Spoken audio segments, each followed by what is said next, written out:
So, here we are. It's day 11 of COVID Mageddon 2020. It's the first day of the grounding. Hashtag grounded, right? Last night at 5:30, the governor's order went into effect. So,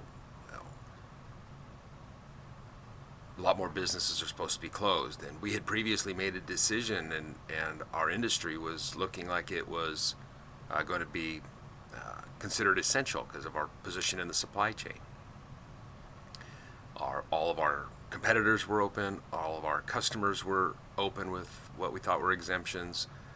Our supply chain was still delivering, and we're a piece of that supply chain. So if they're non-essential, we should have been non-essential also.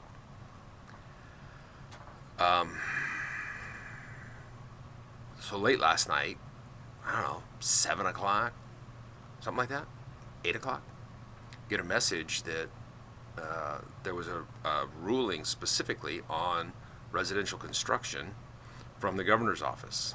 One of the home builders in the area kind of pushed for it and didn't get the answer they were expecting, and so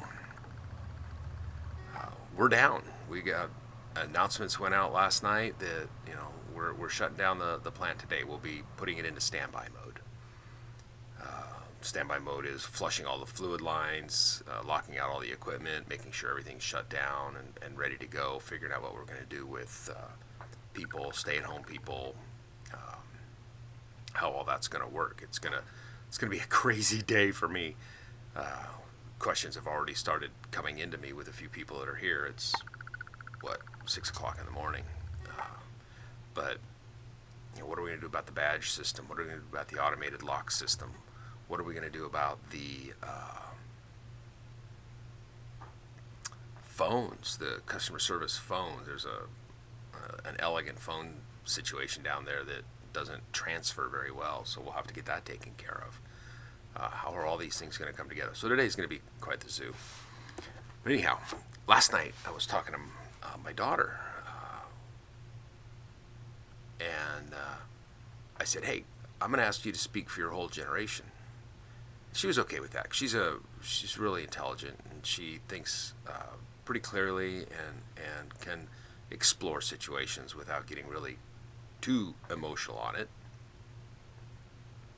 Some things are a little bit more triggering than others, just like with anything, but in general, she can talk openly and safely. And I said, why is it that your generation is ignoring this and still socializing and still gathering and have the communication channels just not done a good job educating you, or what is it? What's going on with your group? And she thought about it, and she was willing to speak for her generation up to a point, right?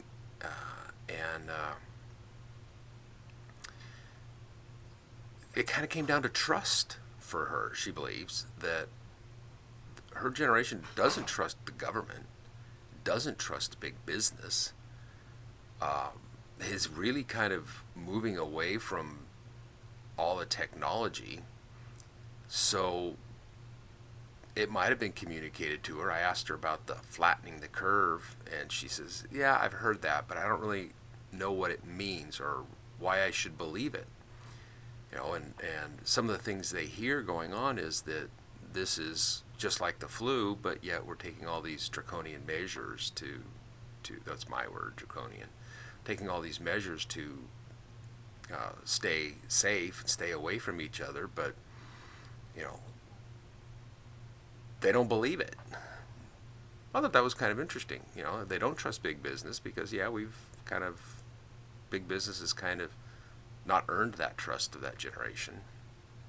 And the government, who can trust it, right? It's all about politics. It's all about an opaque agenda. It's all really opaque to them. And that's a generation that really values transparency. So they don't get it. So I thought that was very interesting. The other thing is, I mentioned earlier in earlier videos that I knew somebody that got the test for the coronavirus. That was her.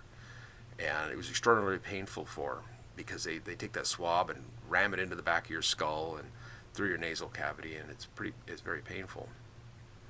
And this just makes me wonder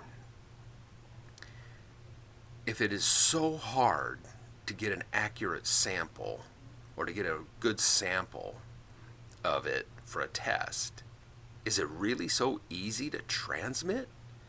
Why isn't it just something like getting a petri dish and saying, okay, spit and sneeze into this, close that thing up, and send it off for analysis?